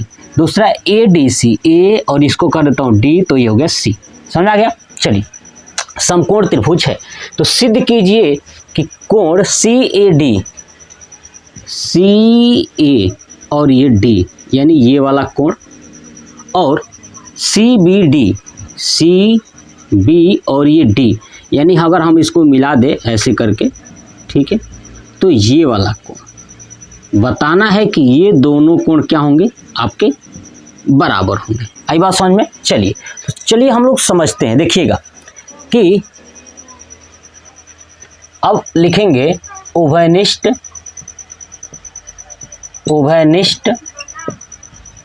कर्ण AC वाले, जो दिखा है वही लिखेंगे, है ना, दो समकोण त्रिभुज ABC और ADC खींचने पर, है ना जी, हम लोग खींचे हैं तो खींचने पर क्या बन रहा है आप देखिएगा ना, एक चतुर्भुज बन रहा है ABCD, है ना। खींचने पर चतुर्भुज ABCD का निर्माण होता है, ठीक है ना। ABCD चतुर्भुज का क्या हो गया, निर्माण हो गया, ठीक है। तो देखिएगा अब यहाँ पे चतुर्भुज बना है, तो देखिए चतुर्भुज के ये 90 डिग्री था और ये भी 90 था ना, क्योंकि समकोण है। तो समकोण त्रिभुज में ये B और D क्या है, 90 डिग्री है। तो देखिए अगर इस 90 को और इस 90 को जोड़ेंगे तो क्या हो जाएगा, 180 डिग्री। बताइए सही बात है ना। यानी इनके जो है कि जो कोण है सम्मुख कोण, ये इनका योग कितना होगा, 180। जिस चतुर्भुज के सम्मुख कोणों का योग 180 हो जाता है वो क्या कहलाता है, चक्रीय चतुर्भुज। आई बात समझ में ना। चलिए अब देखिए ये निर्माण होता है, हमने लिख दिया। अब यहाँ पे देखिए नीचे कि कोण B, ठीक है, बराबर आपका कितना है, 90 डिग्री, ठीक है, और कोण D बराबर भी कितना है, 90 डिग्री। क्यों, क्योंकि ये क्या है, समकोण त्रिभुज है। आई बात समझ में ना। तो ये दोनों का मान 90-90 हो गया। इसका मतलब ये हो गया कि कोण B बराबर कोण D। बात क्लियर हुआ। कोण B और कोण D क्या हो गया, आपका बराबर हो गया। ये बात हमने देख लिया। अब ध्यान से देखिएगा, समझिएगा इस बात को, ठीक है। अब ये दोनों बराबर हो गए, मतलब 90-90 हो गए, ठीक है। तो आप इसको बराबर कर लीजिए, लेकिन मुझे यहाँ बराबर करने की जरूरत है नहीं। मुझे क्या करना है कि इनके ये जो सम्मुख कोण है इनको जोड़ना है। तो चलिए ऊपर वाले को मान लेता हूँ समीकरण 1 और नीचे वाले को समीकरण 2, ठीक है। और आगे लिख दूंगा ये किसके कारण हुआ है, तो यहाँ से लिख दूंगा समकोण त्रिभुज से, ठीक है। मैं आपको समझा रहा हूँ ना कि धीरे धीरे कैसे करना है। तो देखिएगा जैसे हमें प्रश्न की आवश्यकता होगी, मतलब जो प्रश्न में पूछा रहेगा उसी के अकॉर्डिंग हम चलते जाएंगे। जैसे मैंने कहा कि इसको बराबर भी कर सकते हैं, लेकिन मुझे दिखा कि यार बराबर की जरूरत ही नहीं है।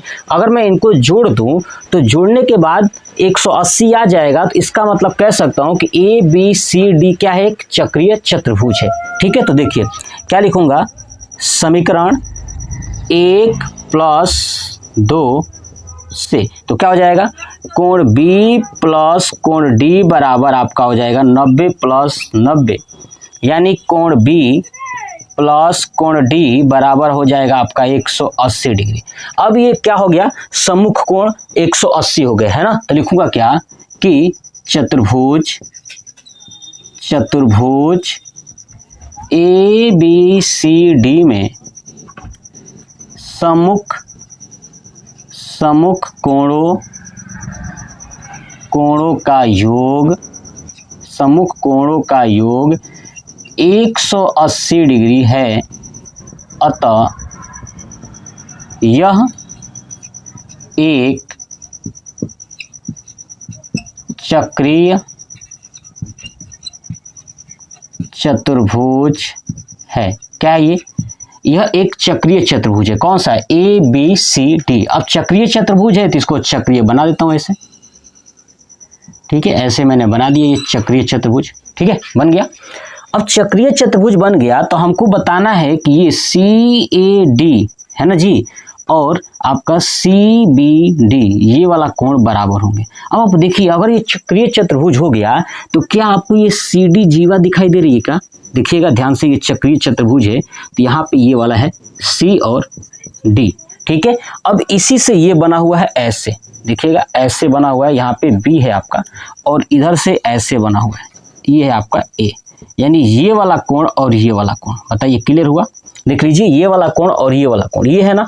अब देखिए ये बी और ए क्यों बराबर होंगे, तो हम जानते हैं कि एक ही वृत्तखंड के, है ना, एक ही वृत्तखंड के जो कोण होते हैं वो बराबर होते हैं। तो देखिए ये वृत्तखंड है, ये एक जीवा है ना, और इसी जीवा पर दो कोण बन रहा है। देखिए यहाँ से ऐसे दिख रहा है ये वाला, तो ये वाला कोण हो जाएगा और यहाँ से ये वाला कोण ऐसे ऐसे, ठीक है। इसी पर एक ही जीवा पे ये बन रहा है ना, यानी एक ही वृत्तखंड पर, तो सेम यही लिखेंगे कि अब ये कोण ये वाला और ये वाला क्या हो जाएगा, बराबर हो जाएगा। तो नीचे क्या लिखूंगा, ठीक है, अतः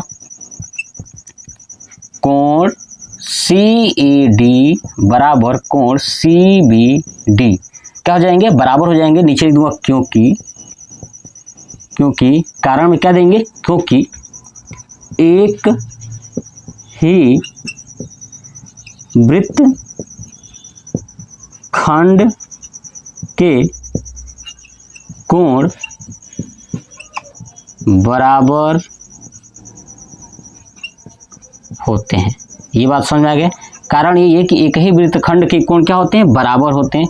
ये हो गया हमारा प्रूव्ड, हमसे यही पूछा था, ठीक है। यानी प्रश्न संख्या 11 पूरा कंप्लीट हो गया। आप इसका स्क्रीनशॉट ले लीजिए। सिद्ध कीजिए कि चक्रीय समांतर चतुर्भुज आयत होता है ना। सिद्ध करना है कि चक्रीय समांतर चतुर्भुज क्या होता है, आयत होता है, ठीक है। देखिएगा, एक तो यहाँ पे लिखा है चक्रीय समांतर चतुर्भुज, ठीक है। तो देखिएगा, एक तो पहले चक्र बनाता हूँ, यानी एक वृत्त बनाता हूँ, ठीक है, और इसके अंदर क्या बनाया जाएगा, एक समांतर चतुर्भुज बनाना है। तो देखिए ये मैं बना रहा हूँ यहाँ पे समांतर चतुर्भुज, ठीक है। हमने ये बना दिया, ध्यान रखिएगा ये समांतर चतुर्भुज है, बस इतना नोटिस कीजिएगा, क्योंकि जब मैंने बराबर खींचा है तो आपको ये समांतर चतुर्भुज दिखाई नहीं देगा, लेकिन प्रश्न के अकॉर्डिंग ये समांतर चतुर्भुज है, ठीक है। तो ये नामकरण कर देता हूँ ए बी सी और ये डी।